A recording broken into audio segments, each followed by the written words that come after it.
I'd like to talk about my book, Judaism's Encounter with American Sports, and perhaps sell a few copies along the way. The goal of this lecture is to not really talk about sports, but to use sports as a way of understanding some basic themes and concepts in the American Jewish experience. In all humility, my work is a very different type of sports book.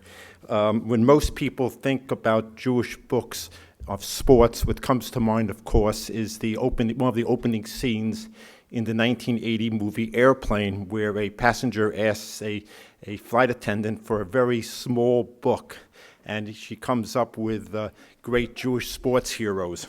The other types of work that my work is not like are these massive compendia and encyclopedias of Jews and sports doing the job of trying to identify as many Jewish sports figures as possible, which, by the way, makes a great bar mitzvah and bat mitzvah gift, but not nearly as good as my book, Judaism's Encounter with American Sports. Now, for the sake of completeness, I guess I'd be remiss if I didn't mention some of the great Jewish heroes in basketball. At my alma mater, Nat Holman, of course, at City College, produced 8 Jewish All-Americans, played for the original Celtics. The 3 great Reds, Red Auerbach, Red Holtzman, and Red Sarachek, who coached at Yeshiva. My friend Dolph Shays, who lives in Syracuse, who until a guy named Will Chamberlain came along, was the all-time leading scorer in the history of the NBA. In fact, I went up to Syracuse a few years ago to give a talk, and the day before I went up on a Sunday. I was sitting in the synagogue on Saturday, and a young Jew said to me, "What are you doing, Gurock, tomorrow?" I said, "Well, I'm going to Syracuse, and I'm told that Dolph Shays may come to my lecture." So he says, "Is that Danny Shays' father?" So when I got up to Syracuse, I came into the room, and I'm a tall fellow, but Shays is bigger than me with a shock of white hair.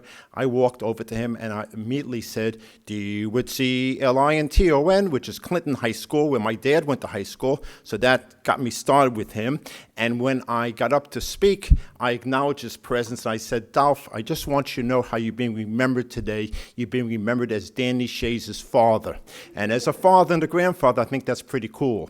So I didn't know how he'd react to it, but after the lecture, he and Naomi, his wife, came over. She gave me a kiss, and he bought 2 books, so I guess I made an impact upon him.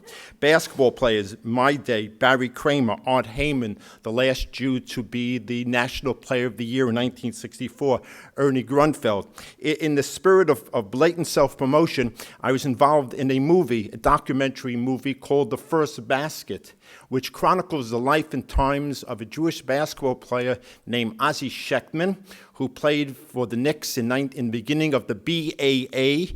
For the young people, that's the forerunner of the NBA, and he made the first basket in the history of that league, and the movie is about his life, and we'll talk more about Ozzie Sheckman and his friends later on. On the distaff side, WNBA, Nancy Lieberman, one of the great female players.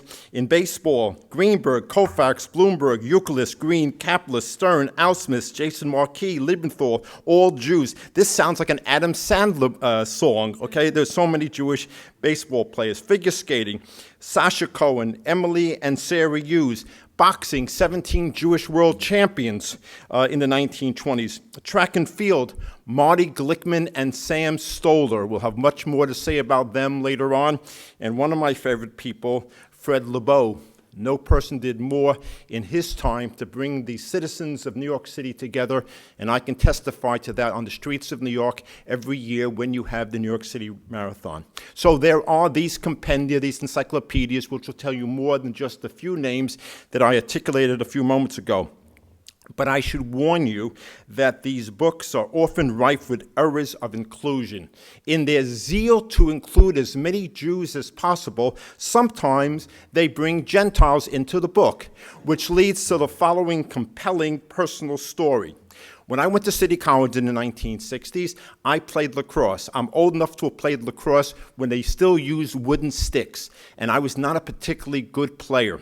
My coach, his name was George Barron, important for the story of Ukrainian-American extraction. So I take you now to a halftime rant by Coach Barron in the bowels of Lewison Stadium of blessed memory, in which he turns to me, he says, Gurock, there's this encyclopedia of Jews and sports, I'm in it, and you're never going to be in it.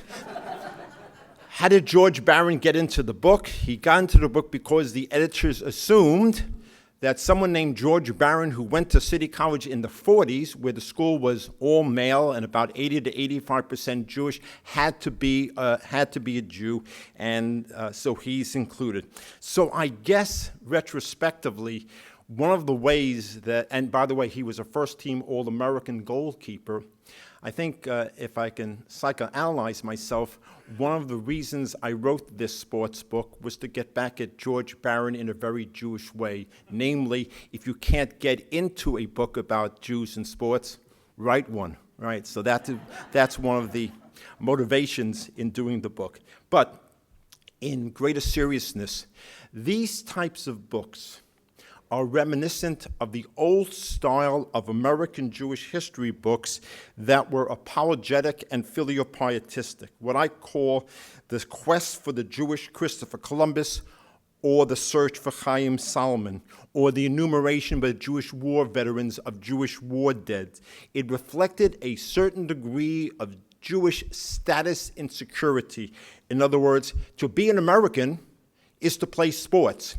Think of the early 20th century with the President of the United States, Teddy Roosevelt, iconic picture, stripped to the waist in a fighting stance. If you're going to be a good American, you have to play sports. And what's said about Jews, and if you're Jewish, about your parents or my grandparents, or in some cases, great-grandparents, that they were not robust, pioneer Americans because they didn't play sports. And that offends me to some extent because, you know, if you're working in a sweatshop for 16 hours every day, you have to be awfully strong to survive in that type of environment. But Jews were not seen as athletic and therefore not seen as Americans. So these books came along to say, you know what, we were involved in sports. We're responding to a canard that we are indeed like our robust pioneer ancestors. But I'm a professional historian, and we are tonight out for a bigger game. And as I said a moment ago, we're going to use sports as a way of understanding some basic themes in the past of American Jewish history and contemporary times as well. And to be honest with you, I've been in this industry some 38 years. It took me about a quarter century to have the guts to write a sports book, and let me explain. In the world of Jewish studies, Professor Umansky and I are in, we who do American Jewish history are to some extent seen as the Rodney Dangerfields of Jewish study. We don't get much respect. After all, our colleagues study Rashi, they study Maimonides, they study Tosfos. Who do we study? George Barron and other types of sports figures, etc.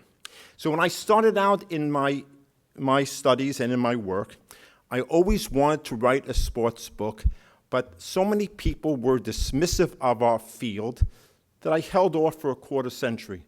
And then when I got into my 50s, I said, you know what, this one's for me. This is a book I really want to write, not only for a personal reason, but I would argue that the phenomenon of how Jews or immigrants or anyone of that sort, how we eat, how we dress, how we play, is a basic part of a group's adjustment to America. And what we're talking about in terms of Jews is how a foreign cultural phenomenon called sports enters into the lives of Jewish men and women and all the issues and conflicts that arise in being both Jewish and playing sports. So, for example, in the book, I address a very basic theme in immigration history. If you're Jew or Christian, your ancestors had the same problem, namely intergenerational conflict between first generation and second generation people. I was proud to have Coach Lou Carnesecca, who's a great man and a good friend. He wrote a blurb for my book, and he said, as a child of Italian immigrants, I understand what this book is all about. Kids come home from the gym. They come home from the settlement houses, and they tell their parents that they are greenhorns. They don't understand America because they speak Italian or they speak Ladino, which is a Spanish Jewish language, or they speak Yiddish, and they don't play sports. The language question comes up. Kids slip away from parents to play the sports because their parents don't understand what they're doing as Americans. I mentioned a few moments ago in my promotional piece that I was involved with this movie, The First Basket. So what the producer did was they flew me down to Florida, and I interviewed Ozzie Sheckman and all his friends. And around the table at Wolfie's restaurant, one of those restaurants in Florida, a gentleman named Sid Gerchik said to me that growing up, he thought that his first name was Get a Job and his last name was You're a Bum, because his parents kept saying, get a job, you're a bum, you're playing sports. In my own family history, my dad was a wrestler. He was an amateur wrestler. And I told my friends over dinner that one of our prized possessions, which unfortunately we lost when my parents passed on, was that my father had a purloined towel from the New York Athletic Club. My father wrestled for the Jewish Y on 92nd Street in Yorkville, and they wrestled against the New York AC, which was off limits to Jews. So to remind him that he was there, he helped himself to a towel. That's as close as Jews could get to New York AC at that time period.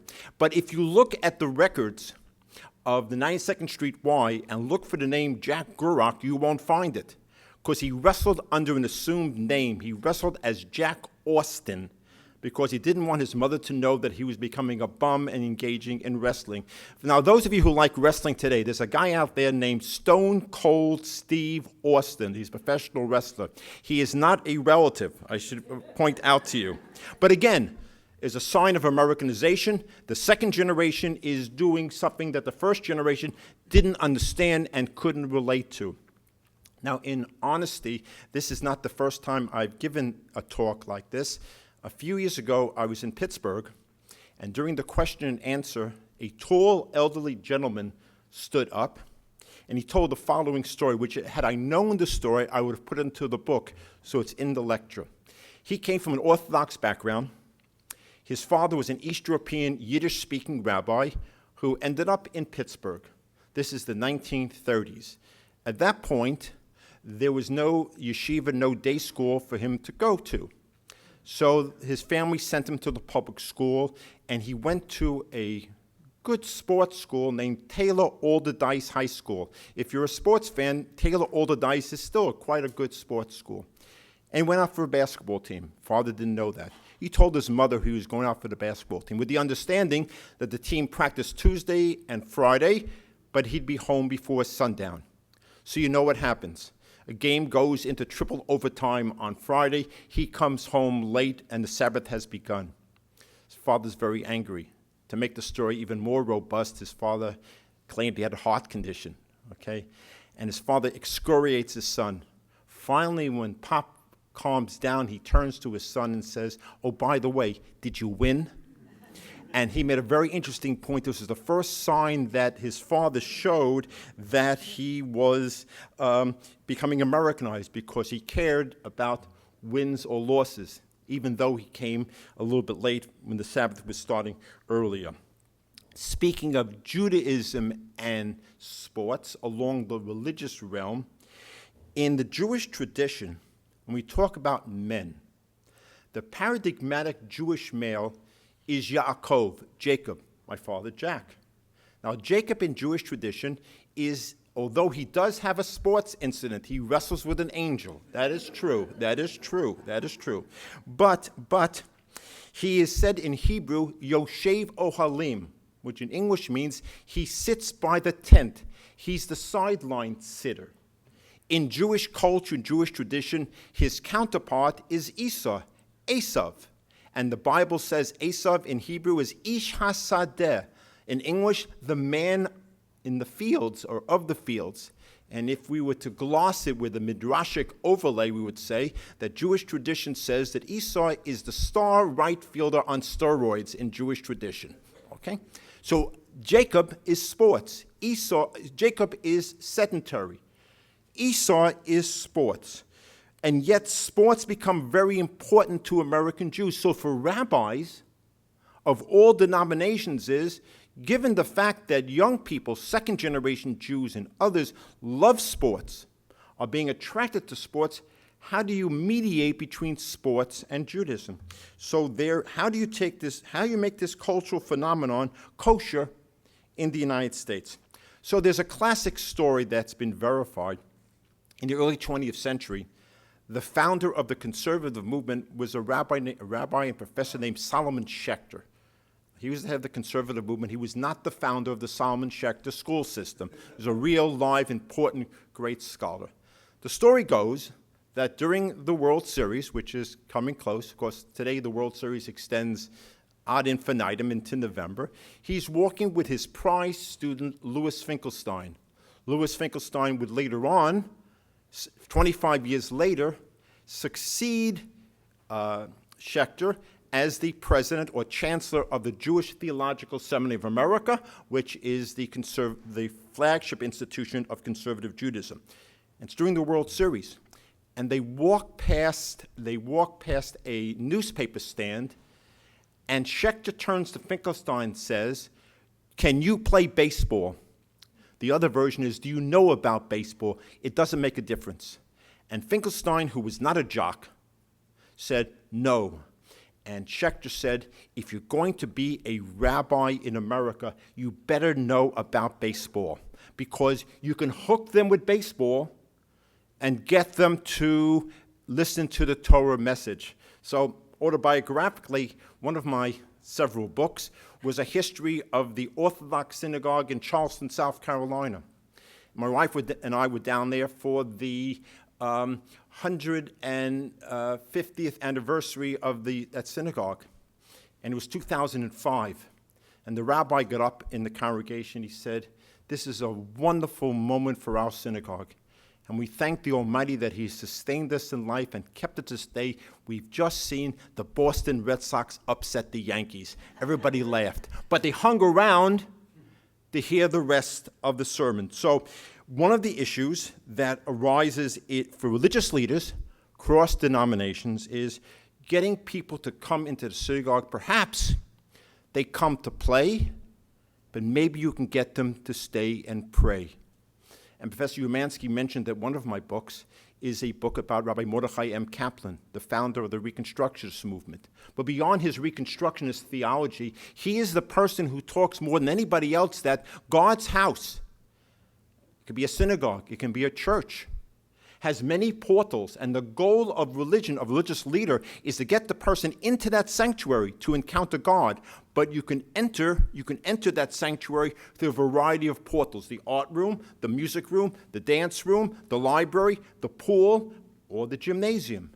And the idea is they may come to play, but maybe they'll stay to pray. There's a phenomenon known as the shul with a pool.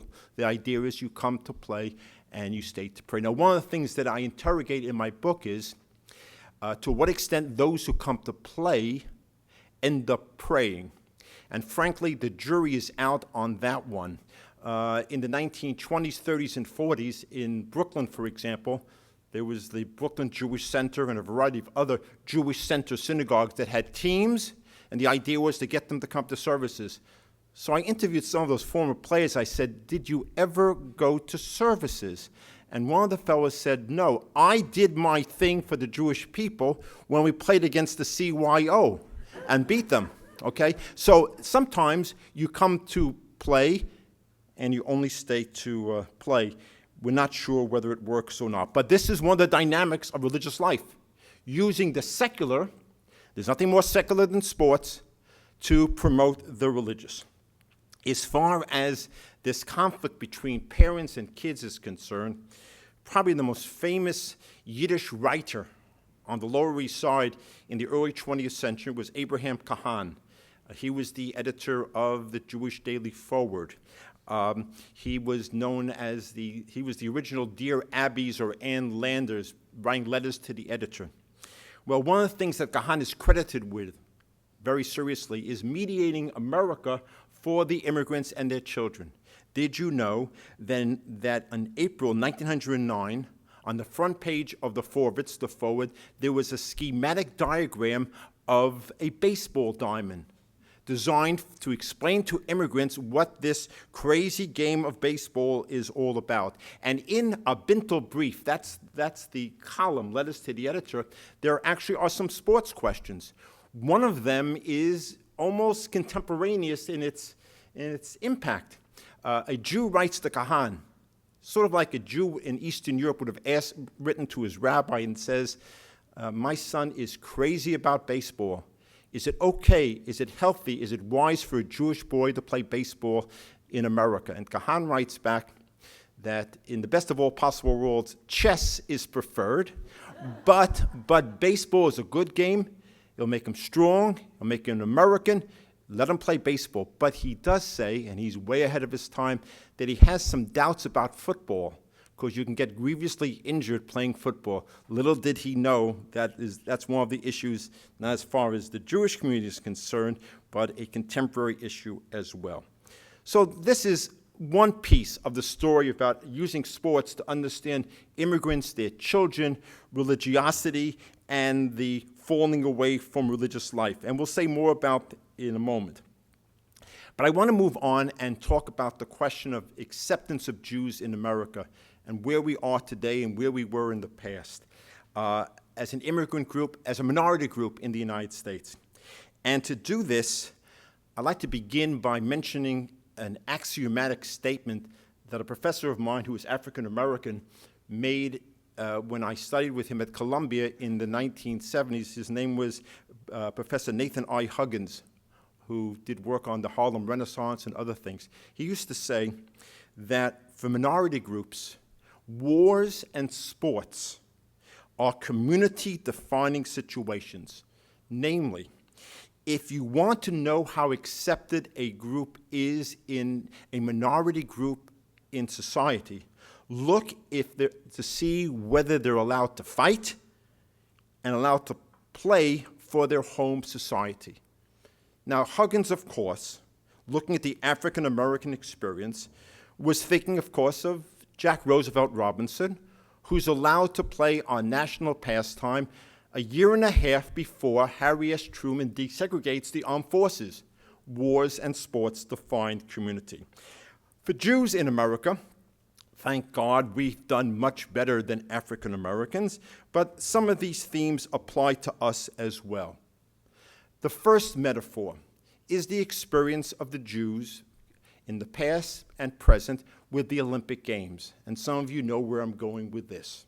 In 1936, every time there's an Olympics, the host country uses it as a way of promoting its society. The propaganda value of the Olympics is beyond recounting. In 1936, the games are awarded to Berlin. There's an anti-Olympic movement in this country, but it fails. The head of the American Olympic Committee was named Avery Brundage. Remember his name. On the Olympic team, there are numerous Jews, but there are two Jews of great importance who should be referenced. One is Sam Stoller, and the other is Marty Glickman, two great runners who are on the 4x100 Olympic relay race. Before I go to Berlin, let me just tell you a little bit about Marty Glickman. Marty Glickman was the voice of the New York Giants and the New York Knicks when we still had professional basketball in New York City, and he was a great announcer. And growing up as a kid, I remember him not as an athlete, but as an announcer. And this actually happened in the early 60s. The Giants, look at the things I studied. The Giants are playing the Minnesota Vikings in a game in November or December, and the Giants are down 17 points in the fourth quarter, and they're driving for the first. They score one touchdown, they're down 10. They score a second touchdown, they're down 3, and they have the ball, and they're moving towards the Twins' goal line, and it's a 2-minute warning. For non-sports fans, that's a timeout. Glickman says, if you're within the sound of my voice and you're on the road, Giant fans, pull off the road. I don't want to cause any accidents.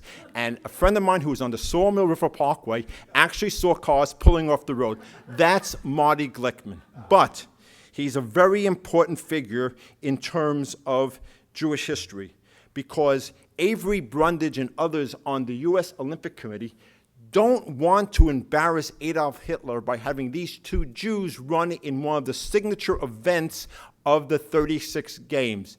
And they're kept off this relay race, and they never get their medals. Now, Jesse Owens, of course, does run. So why is he allowed to run and the Jews not allowed to run? Well, reflects different types of racist stereotypes. The Jews are seen as the consummate evil. You don't want to embarrass Adolf Hitler. Jesse Owens is projected as an American auxiliary, namely a black hired hand who's been hired by the Olympics to win gold medals for America.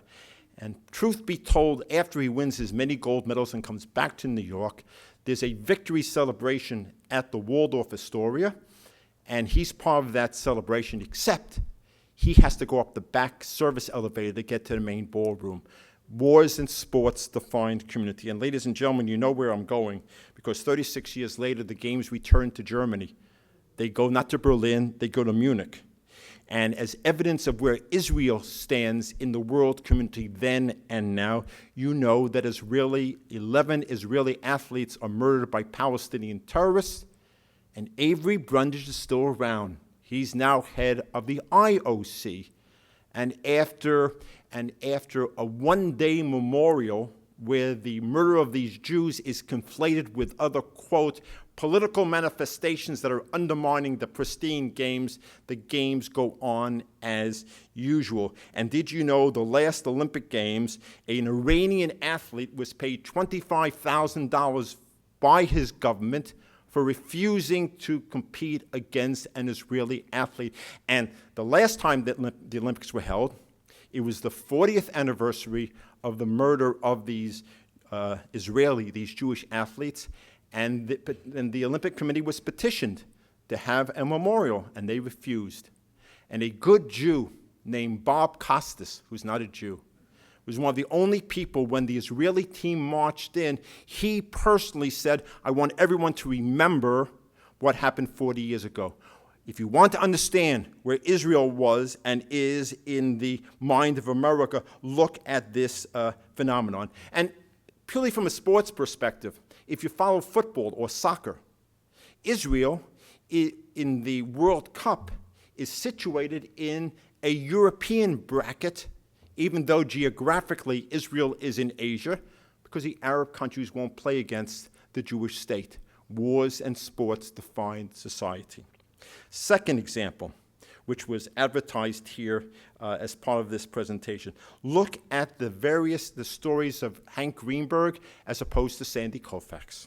In 1934, Hank Greenberg, among his distinctions was that my mother claimed that she played handball with him at the Castle Hill Swim Club in the Bronx.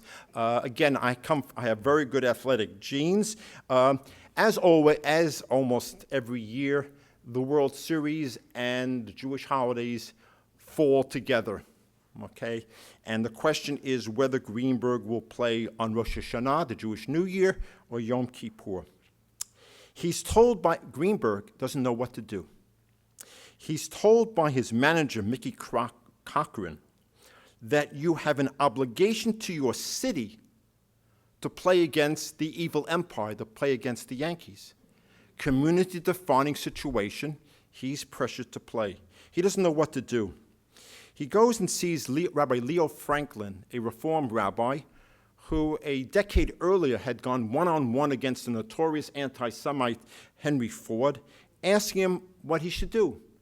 And Franklin says, it's up to you to decide, but if you're doing it because it's your profession, you shouldn't play. If you're doing it for your community, it's unclear whether it's Jewish community or Detroit community, but you should decide what to do. If you want to understand where Detroit Jews are at in the 1930s, probably one of the most anti-Semitic towns in the entire country, home of the Ku Klux Klan, Henry Ford, Father Coughlin, and others, look at the story. So Greenberg ends up playing on Rosh Hashanah. He plays the 2 days. By Yom Kippur, God is good. The magic number has been reduced to 1. He sits out. And although not an observant Jew, when he goes to the congregation Jewry Tzedek of Detroit, he receives a standing ovation for sitting out that game. So now we fast forward to 1965, to Sandy Koufax. Very different America, a more cultural, pluralistic America in the offing and developing. Koufax decides he's not going to pitch, and October 6th will be the 50th anniversary of that decision. He decides not to pitch, and instead of Koufax pitching, his roommate, Don Drysdale, pitches. And those of you who like the economics of sports and are my age or older may recall that these two great players, in fact, the New York Times today had an article about twosomes, two great pitchers for a team like Greinke and Kershaw, who are playing for the Dodgers now. Anyway, Koufax and Drysdale held out for $125,000 each. The guy, A-Rod, gets $125,000 every time he strikes out. Okay? How sports have changed. Drysdale pitches, and he pitches terribly. When he's taken out of the game, he hands the ball to Walt Alston. He says these iconic words of Jewish tradition. He says, "Skipper, I bet today you wish I was also a Jew." Because if he's a Jew, probably he wouldn't be playing. Very different world in 1965 from 1934. So how are Jews doing today? Using the sports metaphor. In this country, notwithstanding that Louis Farrakhan is still around, and there's skinheads, and there's tremendous anti-Semitism overseas, these are, for us American Jews, at least at this point in time, these are heady times for Jews in America. Social discrimination is over. Corporations, banks, law firms all have Jews in inner offices. Ivy League schools are inundated with Jewish students. Jewish studies programs around the country. Hotels, resorts, and others welcome Jews. A few years ago, my wife and I were invited up to Cornell University. Now, Cornell University had a reputation before the end of World War II as being highly restrictive. And you might know that Cornell University has probably the best hotel management school in the United States. So we were there for a Shabbaton, for a conclave over the Sabbath. And the hotel management school has a laboratory. It's called the Hilton Hotel. Now, flashback to 1877. One of the first major incidences of social anti-Semitism is the Seligman-Hilton affair with Joseph Seligman, who was that era's equivalent of Joe Lieberman or Henry Kissinger, was turned away from a Hilton hotel. What I'm going to tell you now has the Hiltons of the past turning over in their graves. They positioned at the elevators on the Sabbath students to press the button so that the Orthodox guests could go upstairs and downstairs. On every floor, they had someone with a key to open up the doors. If you're Orthodox, you don't use electricity. So me being me and being a loudmouth, I asked one of these kids, how do you feel about the fact that you've been stationed here for 8 hours to let these people up? And this kid says to me, I love it. I said, why? He says, because I can put on my resume when I graduate from Cornell that among my special skills is the ability to manage an Orthodox weekend. It's a selling point for me. We have come a long way. And America loves diversity.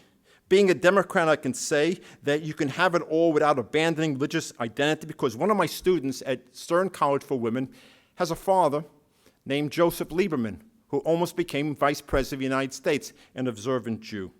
And all of this is reflected in the sports experience. So let me finish the High Holy Day story.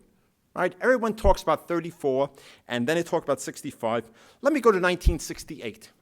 1968 is the Bill Buckner World Series. But before they get to the World Series, the Mets, who are now back in the postseason, have to get past the Houston Astros. Now, there are no Jews on the Mets. There are no Jews on the Astros. But there are owners of the Mets, some of them are Jewish, and New York Jews protest the fact that the game itself is being held on Yom Kippur. Greenberg's forced to play. Koufax sits out. 1986, Jews have come so far that they can say, no game. Now, George Vesey, writer for the New York Times, writes a great op-ed piece in which he tells fans not to worry because God will intercede. And he predicted that there would be great rainstorms the day of Yom Kippur, and the game would not take place. And he admonished fans, he warned fans that if you're going to the game, bring arks like the biblical Noah, because it's going to rain. The end of the day, the game does take place, but it says a lot about where Jews are in America. And since I'm at Fairfield University, and even if I were not at Fairfield, I'd say the following. A great Catholic named John Cardinal O'Connor, a prior cardinal of the city of New York, a great Catholic and a great friend of Jews, proclaimed one year that there should be no Little League games for Catholic kids or anybody else on Good Friday, the most solemn day in the Catholic calendar. And I suggest maybe he learned a little bit about this from Jews. There's great acceptance of Judaism as a faith. And then I got involved in the story personally. In 2009, the Red Sox and the Yankees are in the midst of a pennant race. And there's a game scheduled for the afternoon of Kol Nidre night. Now, Kol Nidre night, for those of you who don't know it, is the most solemn night on the Jewish calendar, where many, many, many Jews go to synagogue, and they may fast the entire day. So ESPN decided they were going to move this game from 1 p.m. to make it the national game at 8 p.m. When they announced it, Jewish community of New York and elsewhere protested the decision.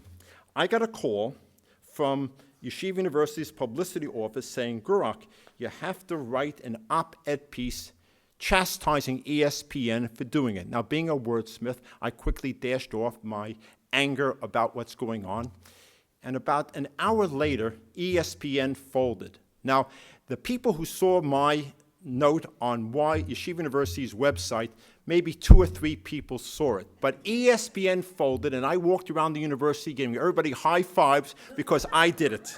But I really didn't. In any event, a good example of the acceptance of Jews in America. Second example. I mentioned earlier in my talk that the forward, it's Abraham Kahan, has something to say about Jews in sports turn of the century.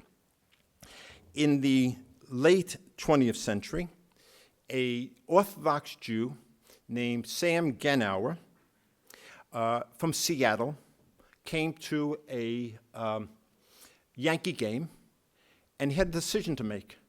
Should he wear a Seattle Mariners baseball cap or a kippah that I'm wearing?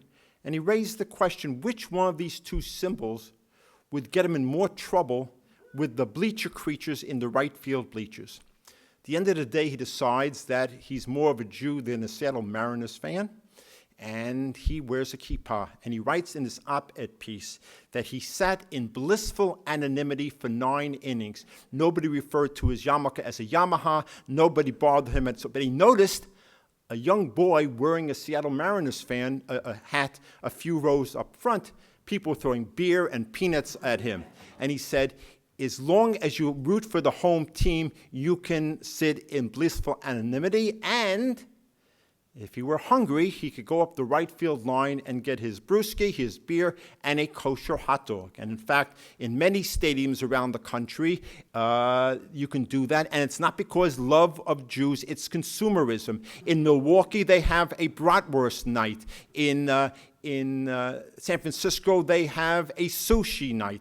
All these ethnic nights, it's like I said to my friends over dinner, in sports, it used to be black versus white. Now the only color that's important is green, and that's part of the story. In fact, in the Florida Marlins a couple of years ago, decided they're going to have a Jewish Heritage Day and honor one of their players named Mike Jacobs.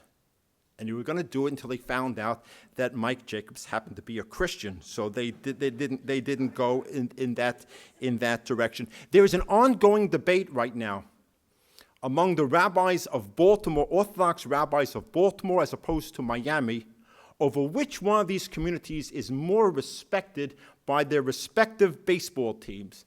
Baltimore says we were the first. Miami says, no, you may have been the first, but we pray the evening service behind home plate, you're out in left field. So this is ongoing controversy. Ellen mentioned that I've been privileged over the years to coach at Yeshiva University's basketball team. We're called the Maccabees. Interesting name for us. Truth is, the Maccabees, the Hanukkah story, is an anti-sport story because the Maccabees are against the Hellenization of Jews in Palestine. In any event, one of our rivals was for many years Drew University in Madison, New Jersey, which today has a Jewish Studies program. It is a Methodist school. So we go out and play Drew, and we come on the court, and some of our boys, some of our young men, wear yarmulkes when they play, and some of them don't. So there's a rule in basketball that says you're not allowed to have any ornaments or jewelry around your neck or in your hands when you play basketball because, God forbid, you might hang yourself from the rim. We should only have players who can get that high up, although we have some very fine players, okay?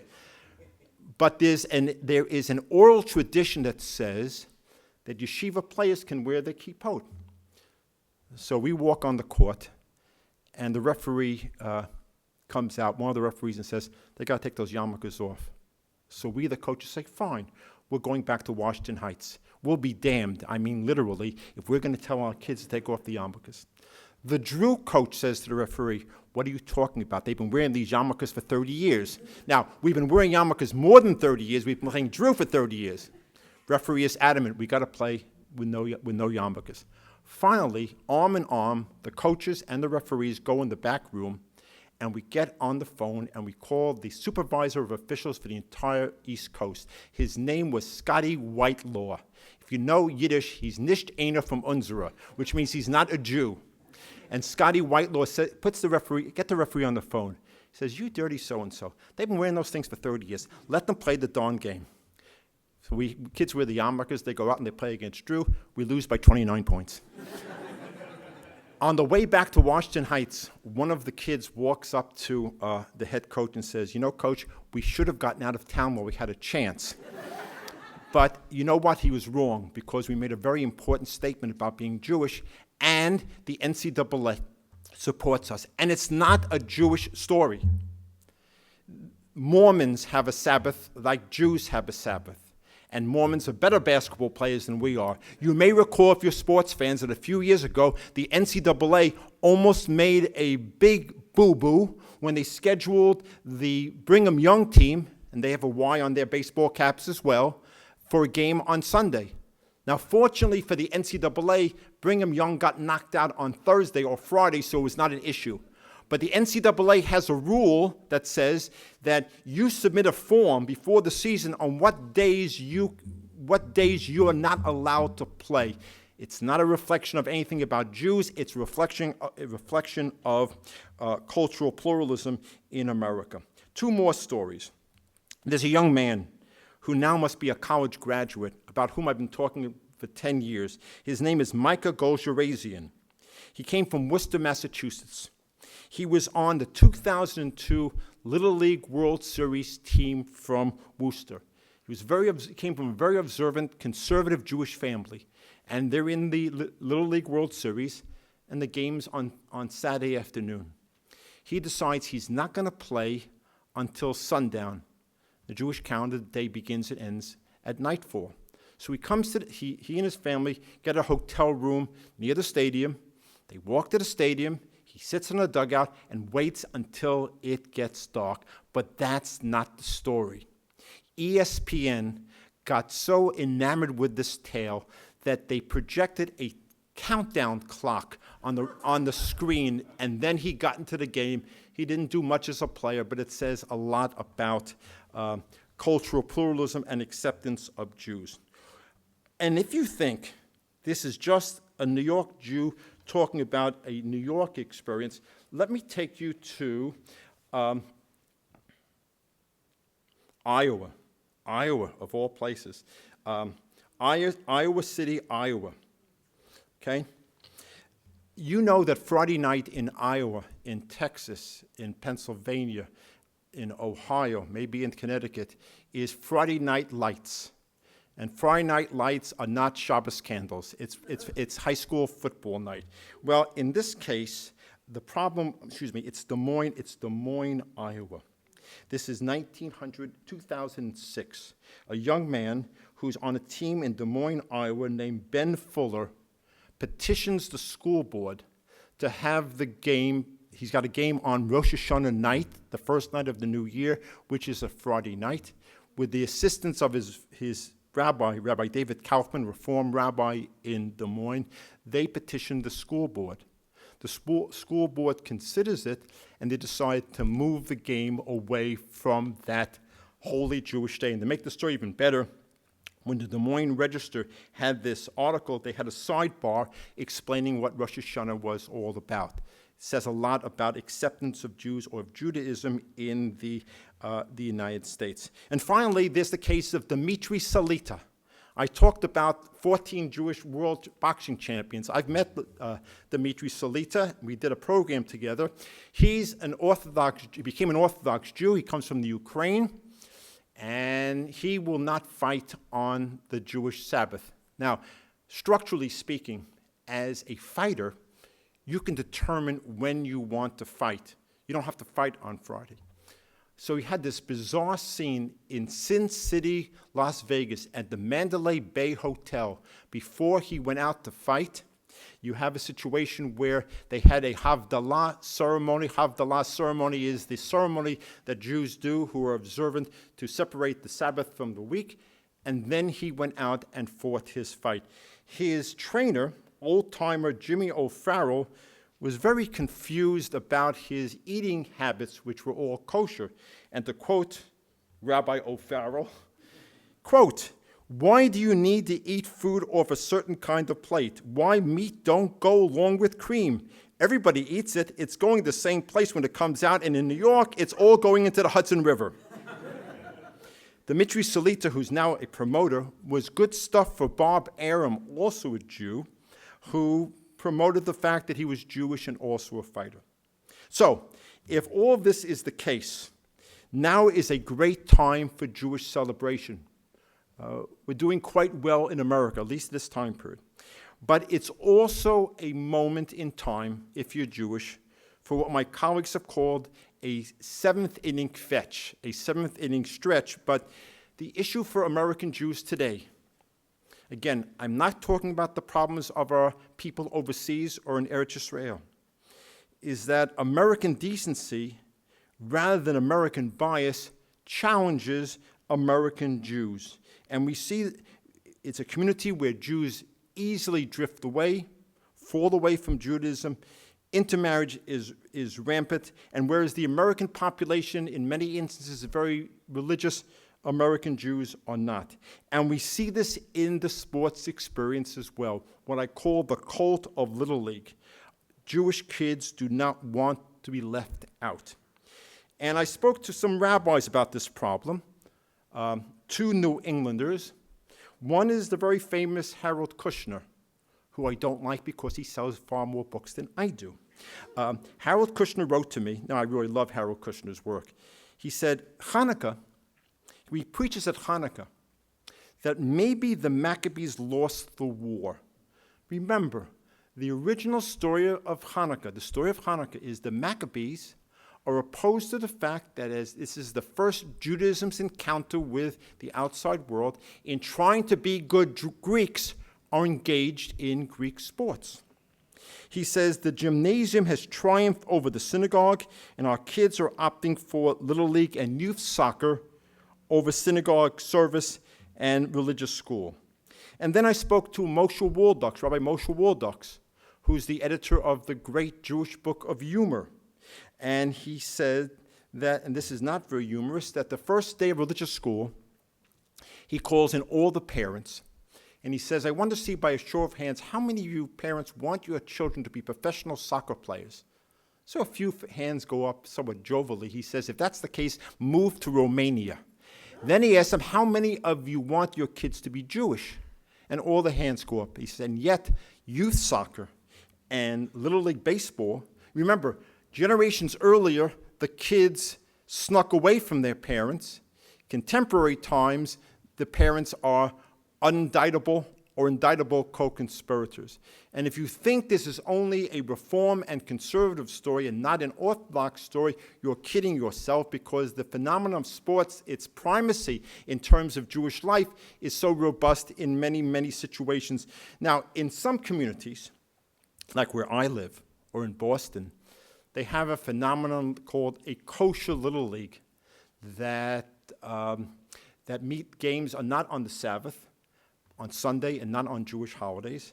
And in fact, where I live, we even have an Orthodox feminist girls' little league called a League of Our Own, which was established for these first Orthodox girls, then Jewish girls, then all girls in Riverdale who want to play on a level playing field. But truth be told, these types of leagues are limited, and basically they intensify the commitment of those who've come to pray. They'll also stay to pray. So where are we as for a Jewish community through the metaphor of sports? I would suggest these are times in many instances for celebration. We have gotten what we want. In modern Jewish history, there are two dynamics. The problems of the Jews. The problems of the Jews is the anomalous position of Jews within host societies. At least in the United States on October 1st, 2015, and again, we cannot predict the future. I mentioned in my talk earlier today that one of the great philosophers of the mid-20th century, Dizzy Dean, once said, if you make a prediction about yourself and you're wrong, you're a braggart. If it comes true, well, that's just damn good predicting.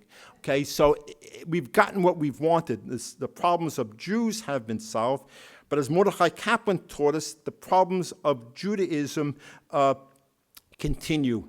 And in some respects, Jews are being loved to get to death in this country as never before.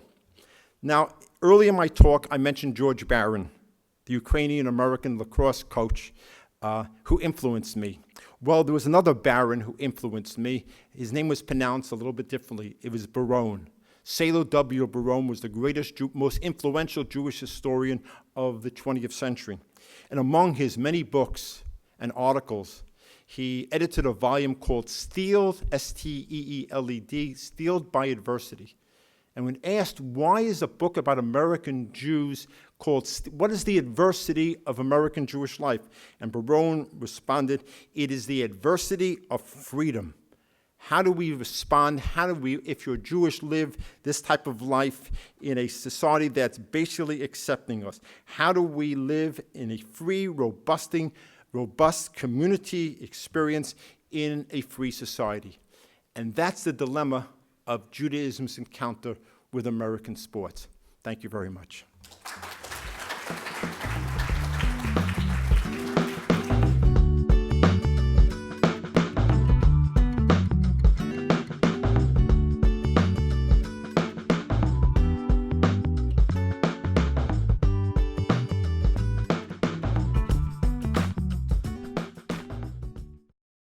We would be pleased to send a complimentary DVD of this program to anyone who wishes to support JBS, the Jewish Broadcasting Service, with a tax-deductible gift of $36, double chai or more, to the nonprofit organization Jewish Education in Media.